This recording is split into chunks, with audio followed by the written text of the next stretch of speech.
Hello, everybody, and welcome to Becoming Invincible podcast. I am your host, Talia, and I am so excited to have you here. This podcast is to reframe your mindset, challenge those limiting beliefs that you may have when you're navigating all the situations in your life. And I'm here to give you tools to help you navigate them in such a healthy way and to harness your personal power that we tend to lose along the way.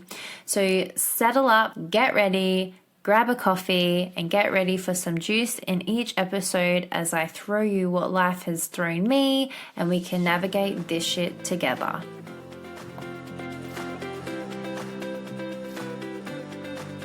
And welcome back to another episode. I hope you guys are having a beautiful day as usual that I say on this podcast. My goodness, it's been so crazy. And I wanted to do an episode on having two kids under two, because there's so many people that have like 4 under 4 and 5 under 5 and things like that. And I want to normalize the fact that it's all okay, because I have had someone come to me and they've recently like, oh my gosh, I'm pregnant again. So exciting. And I'm the only person that they know that did 2 under 2. And I'm here to help anyone else, because I was really relaying such a voice message to her that I was like, holy shit, I feel like this is what I needed when I was facing 2 under 2. And I had so much going on at that time. It was a very different time, but I needed, if I had a podcast episode to listen to, like, holy fuck, that would have just helped me so much. And there wasn't too much good and positive light on 2 under 2 when I had them. I hope there's a little bit more now, but I do feel like the world's getting a little bit colder and very selfish, and I don't like that. And I think everyone needs to start working on themselves a little bit. But I believe that if this can hit someone that was me, like literally 4 years ago, I would honestly be like, thank goodness, because well, actually not 4 years ago, that's a bit much. I was like, hang on, when was I a mum 2 under 2? 22. Gosh, Tiles, so 3 years ago. So 3 years ago, me, this is for you, because holy shit, honestly, what I know now and just concepts I chose to do that I know not everyone chooses to, and that's okay, but maybe concepts that people don't even really know about. I'm going to be relaying what I said to her, and it's only going to land for the people that are very similar minded, obviously, because my podcast show ain't for everybody, and I totally understand that and very much know that. But this is for 3 years ago, me, with 2 under 2 and being very I don't know how this is going to go, but it is what it is. So what I really wanted to grasp is that everything's going to be okay. A lot of people are going to be more inclined to warn you about 2 under 2 and how crazy it's going to be, and holy fuck, you ending your life, all the things, right? Everyone loves to be negative, when really it's going to be actually one of the most amazing things. So for me personally, when I became a mum of 2 and 2 under 2. The intention was obviously never to do it alone, but because it ended up being that way, which I've been okay with that, because that was me confronting my biggest fear. So those that are new here, I had the biggest fear to actually be a single parent, because I got raised by one and I never really wanted that for me. And this is how it turned out. I actually take it as a blessing that I was meant to face my biggest fear in life, because it's done so much for me. And I've really been able to claim a lot of my power back, know who I am, and actually be more of an advocate and a comfort for my kids and be that safe space that I never received. And so this is how we learn in life. Now 2 under 2, it's going to be hectic. It's going to be absolutely chaotic, but it's going to be the best chaos of your life, because that's what it is, having kids. Anyone who goes into having kids thinking that they're still going to sleep all through the night, no matter how big your kids get, until they actually reach teenage years, you're absolutely kidding yourself. You don't go having kids thinking that you're going to have your own life, right? You go into them because you want them. And I am a very believer that I feel like there should be a test or something, because anyway, so it's going to be the best thing ever. Honestly, it's going to be chaotic, because that's just motherhood in general, but it's actually going to be so rewarding. So a lot of the things people warned me about was just oh my gosh, that's going to be 2 people and it's going to be so crazy, and you're just going to feel so lethargic because they're going to be constantly at you. They're basically both babies, and you're not going to have that freedom of one of them being independent, right? So my kids, for context, are 14 months apart. And honestly, so when I was facing 2 under 2, I wasn't scared, because at the time when I found out I was pregnant, again, I didn't think I was going to be doing it alone, right? So I was like, yep, okay, we got this. And then obviously a lot more things happened, but I became comfort into going, okay, this is just how it is. The relationship I was in at the time became such a detriment that I was like, you know what? I'm going to be doing this with you or without you. And I literally started having that mentality because I was like, you know what? Fuck it. I've already done it without you. He went away when Scarlett was like 2 months old, didn't come back until she was like 5 months. So I literally did 4 months by myself, single parent life on my own. So I knew what it was like, you know. In that time, I did have help from people. I was very fortunate in how my path paved in that time. But I was like, okay, if I got to do this, it's going to be okay. So when I had Nevi and I became a mum 2 under 2, I actually did a lot of research, really did look into things where I'm like, okay, well, when kids have a sibling, sometimes they will act out because that's what kids do. When life changes in the home, kids don't really know how to regulate themselves. This is for us as a parent. We need to teach our kids how to regulate themselves properly. And so and we're their safe space, right? So like we're also different with our discipline. Like I'm not really someone that wants to smack. Have I smacked my kids? Yes. Do I like it? No. Do I condone it? No. I don't think smacking resolves shit. I actually think it inflicts fear, and also it only like handles the behavior then and there, because your child is then going to either perceive that. So when the person I love or whoever, like a friend or whatever, when I get frustrated with them, I smack them. That's what we're actually teaching, but a lot of people don't want to own that. So that's okay. But I do have that awareness of like, I really don't want my kids to know that's okay, because I don't want them growing up and being the person of a domestic violence relationship, right? And thinking that's okay. Or like if they do receive that, being my kids being girls, I don't want them to receive like, okay, like if a guy hits me, that's okay because mommy did that. No, no. And when there's been times when I have smacked them, it's because I've been not regulated myself. And so I feel like for us as parents, if we feel the need to smack a child, you need to regulate yourself, because how would you like it if someone hit you because you were upset or that you didn't understand something? How would you like it? Like if I literally went and smacked my partner or whacked him with something because he wasn't fucking getting what I was saying, he would be like, what the actual fuck? And so it's literally the same. We're literally their comfort and safe space. So I really wanted to say that in this episode because yeah, it's very controversial and I totally get that. But like we do what we do and survive, and there's no judgment. I'm not perfect either. And I really check myself. So, which is actually a good starting point to go into. So I was looking into how can I make this transition for Scarlett the best, because she's going to act out in whatever way. Because she's like 14 months, obviously she's not really going to understand, but she's still going to act in a way that she's not understanding, and she's going to be like, oh my gosh, like there's a new person, like what the heck, you know? And if we start paying more attention to the baby, then that can actually cause a little bit of an issue, because even like when you grow up with siblings and stuff, and if you're, you know, your parent like concentrates on one kid, you feel very left out, because again, this is literally the perception of a child, not your perception now as an adult. And I want us to all understand that from the age of 0 to 7, your child carries belief systems. So however that they experience their life with you, what you model with them, what you say to them, how you act with them, what they experience at school with their friends, you know, with all different influences in their life, is going to really impact them between the ages of 0 to 7, because how you talk to your child is going to be their inner voice. And I know that hits a lot of people when you're like, what? Yeah. So if you talk to your child like a piece of shit, they will think of themselves as a piece of shit, basically. And I know that's very confronting to hear and stuff, but I really looked into stuff like this because I don't want my children to be a people pleaser like I was. And I believed for a small part of my life in high school, I was given the nickname, the lights are on, but no one's home. And that I was the blonde one and always dumb, and everyone liked me that way. So for all of high school, I literally behaved that way. I behaved as a dumb blonde chick because everyone loved me like that. So I don't want my children to ever feel that way. Obviously, we can't like protect them forever, obviously, and it's to help regulate them through their life and what they're going to experience. But we're their safety. So when we can grasp the fact, okay, 0 to 7 is like the most crucial age. Now, any age beyond 7, of course, they're still getting impacted and influenced. So this is not to corner your brain on just 0 to 7. It's literally also from like their whole life, basically. We can literally carry new beliefs in our adult life. Okay. So I really want to preface that.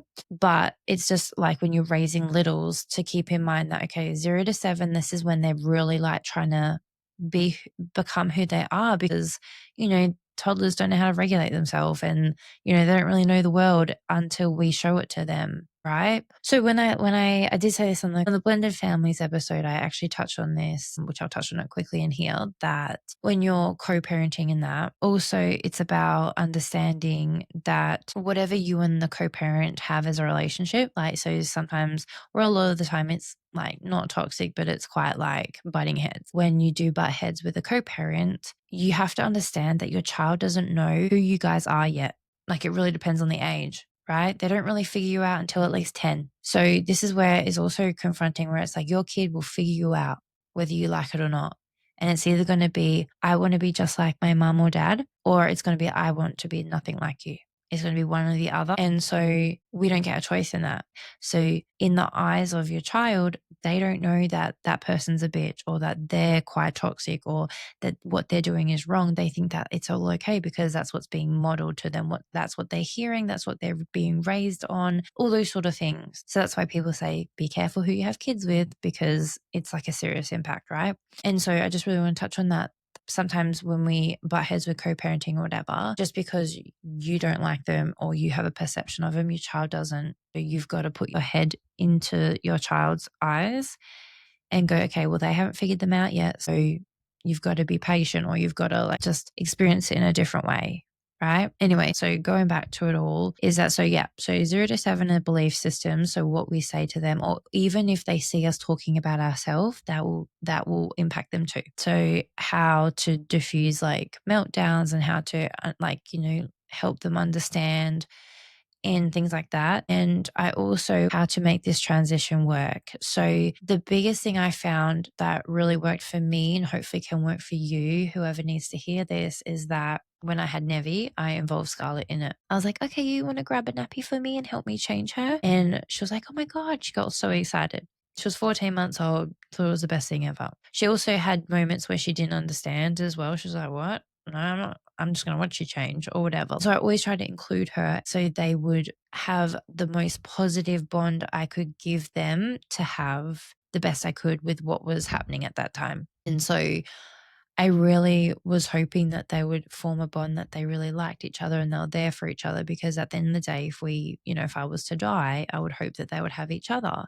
And I know that's very morbid, but you do hope the best for your kids. And so I really wanted them to have a great experience having a sibling. And, I heard all of the people like, oh my gosh, like when I'm close in age with my sister and I absolutely love her. We're like best friends. Or me and my brother are like close in age and we're like the best of friends. He protects me, all the things. But then I also did hear the negative of like, oh my gosh, I hate my sister. And we're like 12 months apart or whatever, or like, oh yeah, no, my cousins are like that and they hate each other or whatever. And I was like, oh my God. So there's always conflicting advice and things. And so I really want to come here and be like, it's going to be okay. And, they're going to have a really good relationship if we try to give them the best positive dynamic as possible, right? And it is really hard as well. And kids will act out because they're used to attention. Depending on their age, they're used to the attention. So they're going to sort of act out because they don't understand, they don't know how to regulate. So they will just act out and do things, not to be malicious. And that's what everyone always falters on. It's like, oh, my kid manipulates me. Yeah, they technically do. We're human beings, but they're not actually doing it in the toxic way that we're relaying it in. They're actually just doing it because they're a kid and because they innocently want your attention. So yeah, anyway, this is where it's really important to be conscious of what we're putting on our children and making them, be a certain way and stuff like that. Also wanted to go on, which I was touching on with her, is that I really was conscious on who is prioritized first. So a lot of the time people will go, it's always baby first. you prioritize the baby over anyone, right? I believe, yes, when it's your first child, of course. When it comes to your second child or multiple kids, I believe no. Very controversial. So I believe that your toddler already knows you, they're walking around, right? And if they need a snack or if whatever they need, like be set up with an activity, they want to do something, watch something, whatever it is, I would then go to Scarlett and get her set up before I would go put Nevaeh down, because I found with my kids, you don't always know if they're going to be easy to settle and go down for a nap. And sometimes your toddler just want to be noticed for just a certain time, right? Just for a little bit. So it depends on the context, of course, but I actually believe that it's not always baby first, it's actually the toddler. And I think this is where everyone kind of gets so consumed, because the baby only knows to cry because that's how they communicate. And they're not going to notice if you've left them cry for a little bit longer than what you would have, because you're sorting out your toddler first. And then in the eyes of a toddler, they're going to be like, okay, mummy's prioritizing the baby over me. And that can sometimes, depending on how it is, and we're all human, it's not to judge anybody, it's just that can actually cause resentment between the children, because your child's not self-aware enough to understand that you're doing that. They're going to resent the baby. It's like, well, you're taking mummy's attention away. They're going to have that narrow-minded because they're a child and they're emotional and they just want your love, right? And so you don't get to know what your child's going to perceive of that situation. For instance, if your toddler wants a snack and you go, okay, just give me 5 minutes. I'm just going to go put your sister down because I did this. This is from my experience. Like Scarlett was like, okay, like she was cool with it. I was like, okay. So I went and did it. But Nevi just didn't want to settle for some fucking reason. And it was taking me longer than 5 minutes. And I think it got to like 15 minutes. And I'm like, poor Scarlett, like just wants a snack, right? And she would just go back to what she's doing. And so I'm like, oh my gosh. So I actually ended up getting Nevaeh off the boob and I put her in the cot. She was just like screaming. And I was like, okay, got out. And I literally just asked Scarlett and gave her snack and whatever she needed. And she was good. Went back to the room and settled Nevi. And in that moment, I was like, I need to prioritize. If Scarlett needs something, I'll go to her first because Nevi doesn't know crying. And then she can just be in the carrier while I go do something. Because when you prioritize the baby over the child that's watching you, it does cause a bit of a negative, because they're so used to having your attention that you're then steering their attention away because of the baby. And it's like, the baby's the problem and needs my attention. Wait, right? I'm all for children need to know waiting, but you can develop patience and wait in a different way to using the siblings, right? And when I kind of got onto this, I was like, oh my God, like this actually is such a game changer massively. If your toddler needs a snack or needs to do something, whatever, you prioritize them because they're around watching everything that you do, and the baby doesn't know anything but crying. They're not self-aware in the world. They just cry for whatever the cry will be, and they won't know any different. Whereas your toddler will know different, be like, mummy's taking forever. And sometimes in this as well, when we can go, okay, just give me 5 minutes, whatever. And you're so caught up in the baby and the baby's not going down and they explode like in their nappy and you've got to change the nappy and then you're trying to get them down again. And your toddler comes back in and go, mummy, like I'm hungry. And you're just like, okay, just give me a minute. The thing here to understand is that time is passing and you don't know how much time has passed since you said, give me 5 minutes. And in your mind, because it can be like that where it gets so chaotic. Like I literally did this with Scarlett the other day. I was like, she's like, Mommy, can you please make me a sandwich? And I was like, okay, baby, give me 5 minutes. And then I got caught up with creating content on the couch and it was more than 5 minutes and it turned into 20 minutes. And I was like, holy shit, like that. And she's like, Mommy, please. And I'm like, oh, I'm so sorry that I totally forgot about that. Let's do your sandwich. Sorry, baby. I just got distracted, but thank you for waiting. And so I appreciate her for waiting and I made her the sandwich. She was all good. And so sometimes in that, we don't realize how much time like goes on that your child's it can literally be half an hour before you know it because you've been so caught up with the baby and all she needs or all he needs is literally a snack, right? Like, and you're just like, okay, here you go. And then you go sort out the baby, right? And I just think there is this big thing of like, no, babies first and everything, but you never really know how the baby's going to go, especially with cluster feeding times. And like newborn is so different for everyone. Where I went through when my kids were cluster feeding, there were times that I could not get them off me. I had to wear them all the time doing things all the time.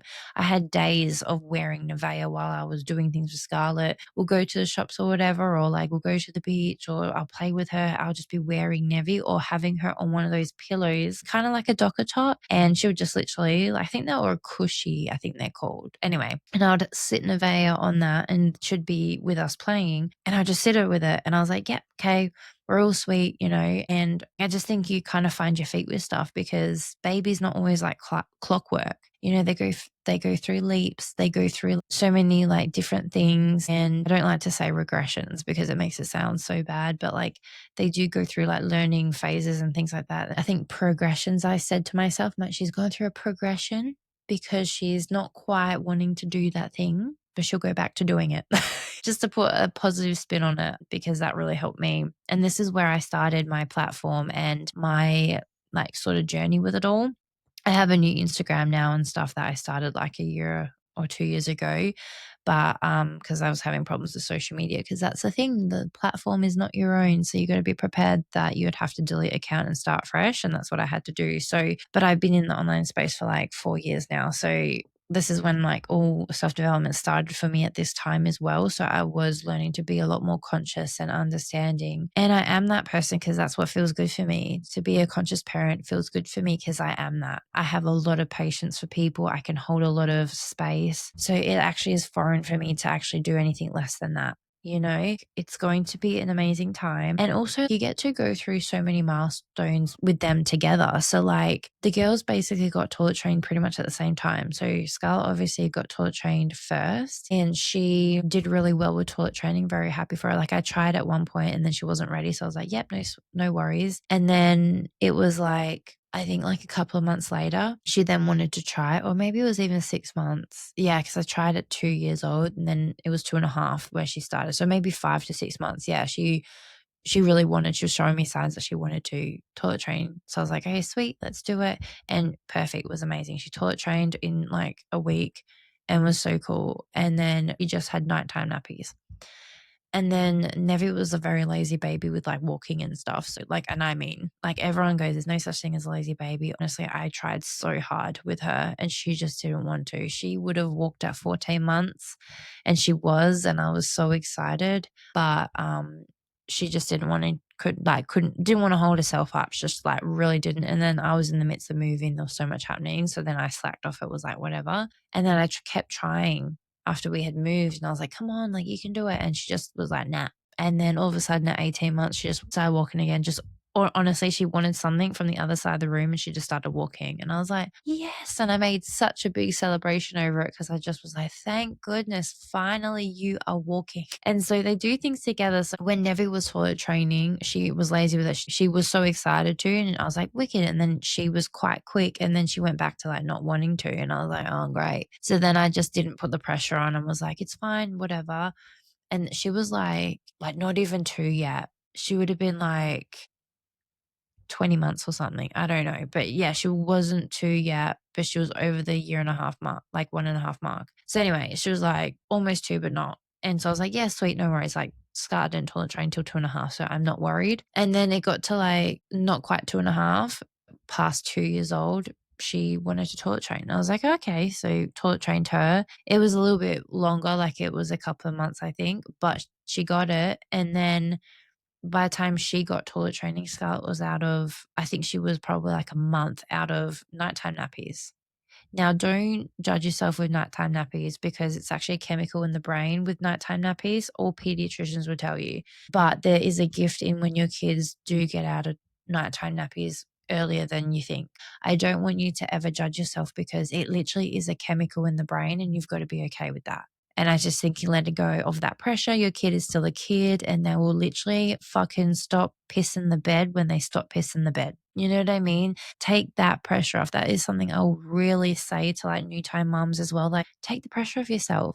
This is nothing compared to like having 2 under 2, but just it makes sense when you're a mom, right? And for me, I've allowed people to judge my children. The noise got really big that I started second guessing myself and being like, oh, fuck, like I think they're right. You know, people said that they were autism or ADHD and they said they're going to need some serious speech therapy. I got told that by speech therapists. They're like, yeah, they severely need it. And I'm just like, I don't know, something about it just didn't sit right. I was like, I don't think so. Like, I feel like they're just a bit too young to go into speech therapy. Now, I have no problem with speech therapy and like comprehension and stuff. If we need to do that, of course, right? Now, I feel like if it feels good for you as a mum, because a mum's intuition, there's nothing like it. And everyone can like fight us to the death for that. But I fully believe that if it's not feeling right for you as a mum, don't do it.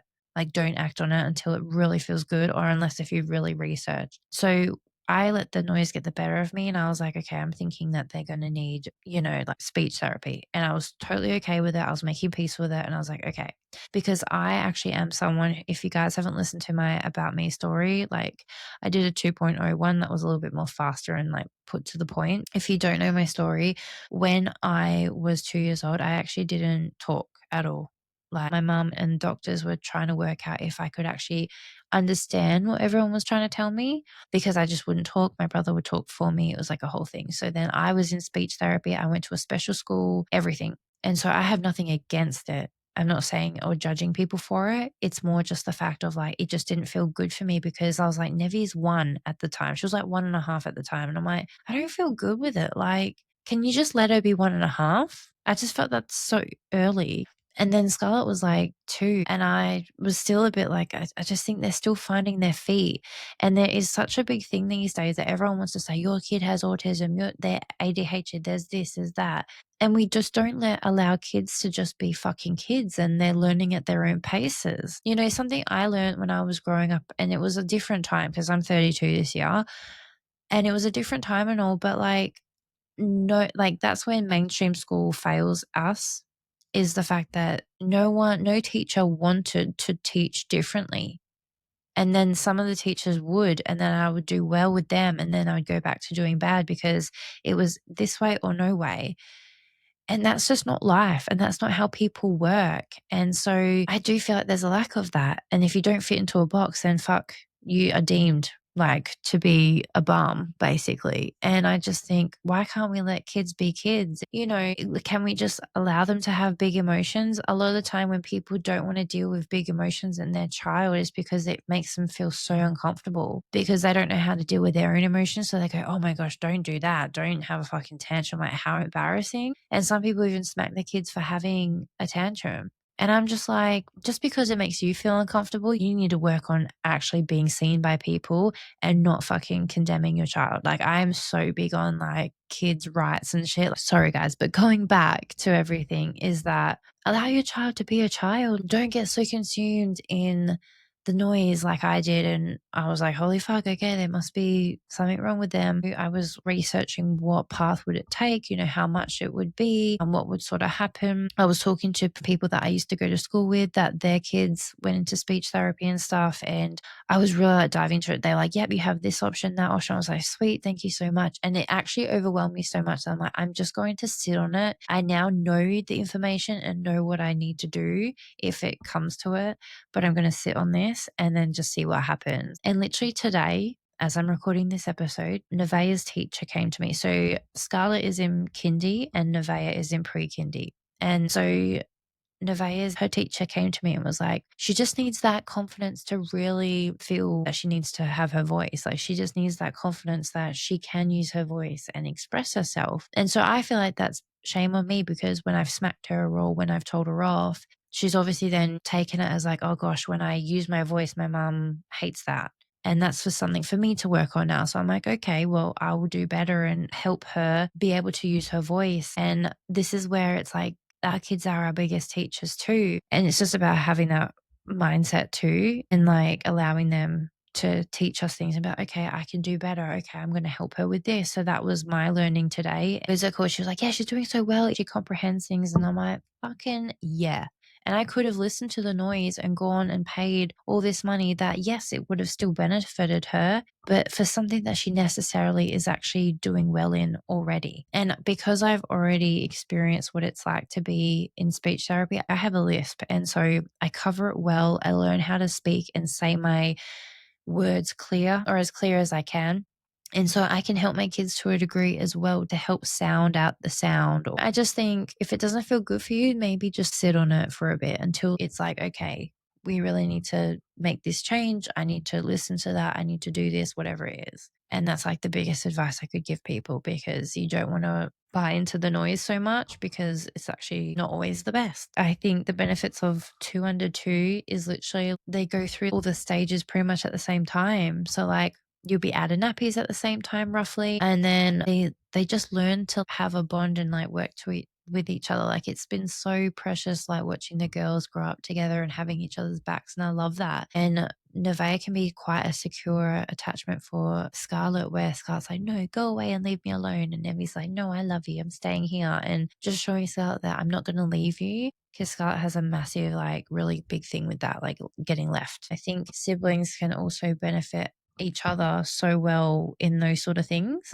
I really feel like it's so important with that. They kind of go through milestones together. They like become each other's best friends. You know, when we implement it to be positive, like, yeah, you're going to have a baby brother or a baby sister, and like, so exciting. Can you help me change them and like get them involved? You're like, where should we go? And all those sort of things. It can be so exciting for them and impactful. And, but then also like understanding that obviously in certain circumstances, of course, the baby will come first. But, you know, in others, it's like, if your child needs a fucking snack, just give them the snack and then you can attend to the baby. I think when you talk to your kids more, I feel like they just have so much more understanding. So like when you just go, okay, yep, I'm going to give you your snack now. I just need to put your baby sister or baby brother down.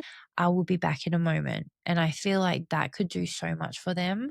And we just don't even think to do that, you know? And so, yeah, obviously it's so hard, everything with context, and it's hard in the moment and things like that. But when we can just sort of remind ourselves of that, I think it can be so important, you know, and maintaining how we're feeling inside so we don't project that on our kids, because the more that we just scream at them and that, they just think that's normal. And it's like when people say, oh, we stayed for the kids, that's not healthy, because your kid is going to be like, oh, that's what it's like to be in a marriage and be in a relationship. I treat that person like that. Okay, that's normal.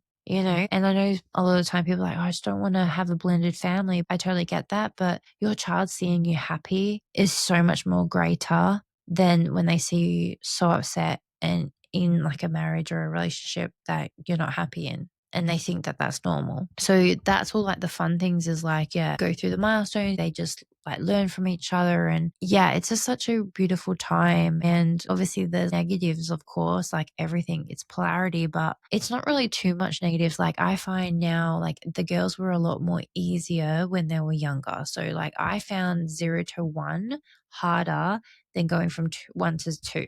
I think with them being close in age really made the difference, because I already knew life with nappies. I had just, you know, experienced the newborn phase. I was like, yeah, I remember it all, right? So you know how it sort of goes and what you would do differently. So you do differently with the second child. I do believe that. So when they were younger, I found it was easier because they get so amused with like simple stuff when they're younger, right? And you can pop a baby in a carrier or a pram and take them out and they'll be okay. Or put them in the bath, because sometimes when they have meltdown, they just need to be in water. You know, bath and fresh air could either be, it depends, right? So from comparing it from like then to now, oh my gosh, like I do find it is a little bit harder now, just because they're their own person, because they're literally like a year apart basically. Scarlett's sort of a bit, you know, when they get really like bossy and, you know, they're in their kind of ways and things like that. And then Nevaeh is in like a phase where she'll just copy. And so it's like, oh, okay, how do I navigate this? And sometimes like I do have moments where I can't regulate myself as quickly, but I have made it more of a change that I don't want to hit them. Everyone to their own with that. I just know the impact it will leave on your child is like massive. But it's never talked about because it's so controversial, but there is studies to it and stuff like that. Just like studies with like, so if no one's ever heard it, if anyone's like in the newborn phase and that I used to get told all the time, oh, you're spoiling your child. Like you're just giving them so much love. And so because I was always someone that I was like born to be a mum, I always wanted to be a mum. It didn't happen the way I wanted, but I always wanted to be a mum. And so what like research that I learned when they were in the newborn phase is that they did a study in like an orphanage in Germany, where they did one group of the orphans that they gave so much love to, care, met their needs, gave them love, all the things. And the other orphan babies, they just did bare minimum, like obviously feed, you know, put them to sleep, change their nappy, bare minimum. Did not give them extra love or nothing. And they actually found the babies thrived better with all the love as well as the bare minimum than the babies that didn't receive love and they just received the bare minimum. And they actually ended up dying. It was like a big thing. It's not probably the best thing to say to comfort people, but it is a thing. So when people go, oh my gosh, you give your kids so much love, they're never going to leave you. It's like, did you hear about this? So when I heard that, I was like, holy shit. And it's so true. Like everyone gets in the mind of like, oh my gosh, your child is never going to regulate without you. There will come a time that they will. That is human existence. The fact that we have to normalize like leaving a kid in the dark and crying to sleep is like really beyond me. Anyway, so hopefully this helps for gaining a little bit more comfort to having two under two. Like they're just going to go through the same thing together and they're going to have such a good bond, and just keeping that positive as you can, like with what you know how and how you can throughout your day is honestly going to help. And it's honestly like the best thing ever. It really is. Like a lot of all the positive feedback that everyone's like, it's going to be the best thing ever. Like you just wait, they'll get to an age and you'll be like, wow. And I'm glad I had, as much as like I didn't have them how I wanted, I'm glad that I had them close in age because yeah, it's actually such a blessing watching them grow, and they teach you so much stuff because they're so different, and it's just really cool. So yeah, you will definitely get through this. It's all going to be okay. It will work out better than you can imagine. I promise you, it really will. And it will never feel like in the moment, but it will feel like that later. And there will be times where you need to have time away from them. Like 100%, I need to do like maybe a first time mom episode or like a newborn, because it can be exhausting like that. And I fully am with you. Like there was a point when everything was going down. Those of you that listen to the ownership episode, you understand. Or if you listen to like my podcast show from the start, there is an episode about it. And so when I was in that state of mind and like everything going on, where I found out the person I had kids with isn't who they say they were and everything like that, or I just found out how horrible of a person that they were. And just for context, like the girls don't go, like they're with me 100% care, all the things. And I want it that way. I will never be able to trust that he is okay and normal person. So anyway, but there was a time in the midst of finding everything out that I was like, I think they'll be better off without me, because I lost everything and I just didn't know how life was going to be. And I was really like, I think I need to give them a better home because I don't know how this is going to go. And I don't know how I'm going to be enough for them because they deserve better.